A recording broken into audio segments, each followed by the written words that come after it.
സഭാതലം തിളയ്ക്കാനുള്ള ഏറ്റവും അവസാനത്തെ അവസരത്തിൽ ഒരു തരത്തിലും അതിൽ ആരും ഒരു കുറവ് വരുത്തിയില്ലെന്ന് മാത്രമല്ല നാളെ ബജറ്റാണ്. ഇന്നിപ്പോൾ കെ രാജൻ്റെ പത്രസമ്മേളനം പോലും ഈ തിളയ്ക്കലിൻ്റെ അടുത്ത ഘട്ടത്തിലേക്കാണ് പോകുന്നത്. ഇന്ന് സഭയിൽ വന്ന വിഷയങ്ങളെല്ലാം വളരെ വൈകാരികമായി പ്രതിപക്ഷം ഉയർത്തുക, അതിനെ കണക്കുകൊണ്ട് പ്രതിരോധിക്കാൻ ഭരണപക്ഷം ശ്രമിക്കുക, ഇതെല്ലാം ഉണ്ടായത്. അതിന് ഏറ്റവും ഗംഭീരമായ ഒരു ഉദാഹരണമാണ് നമ്മളിപ്പോൾ കാണിച്ച ആ CCTV ദൃശ്യങ്ങളിൽ. തിരുവനന്തപുരത്ത് ബിസ്മീർ എന്ന് പറയുന്ന ചെറുപ്പക്കാരൻ ശ്വാസം കിട്ടാതെ പിടയുന്ന സംഭവത്തിൽ വെറും 2 മിനിറ്റിൻ്റെ ഒരു വ്യത്യാസം മാത്രമേ ഉണ്ടായുള്ളൂ എന്ന് പറയുന്ന മന്ത്രിയുടെ കണക്ക് 100% ശരിയാണ്, ടെക്നിക്കലി പെർഫെക്റ്റ് ആണ്. പക്ഷേ ആ ഹോസ്പിറ്റലിൻ്റെ ആ പ്രൈമറി ഹെൽത്ത് സെൻ്ററിൻ്റെ വാതിലടച്ചിട്ടിരുന്നു. 2 മിനിറ്റ് താമസിച്ചു എന്നുള്ളത് ഇപ്പോൾ വളരെ ഗുരുതരമായ ഒരു രോഗമായിരുന്നു. ആ 2 മിനിറ്റ് ചിലപ്പോൾ 1 മിനിറ്റ് പോലും വളരെ നിർണായകമായിരിക്കാം. അങ്ങനെയാണെങ്കിൽ നമുക്കറിയില്ല, പ്രാഥമിക റിപ്പോർട്ട് മാത്രമാണ് വന്നിരിക്കുന്നത്. ആ 2 മിനിറ്റ് കൊണ്ട് ആ ജീവൻ രക്ഷിക്കാൻ പറ്റുമായിരുന്നു.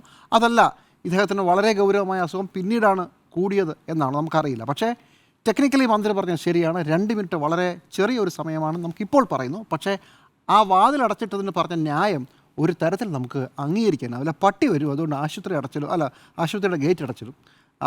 കള്ളന്മാരുണ്ട്, അതുകൊണ്ട് പോലീസ് സ്റ്റേഷൻ അടച്ചിടും, ഗേറ്റ് അടച്ചിടും എന്ന് പറയുന്നത് പോലെ അത് അത്ര ശരിയായ ഒരു കാര്യമല്ല എന്നുള്ളതാണ്.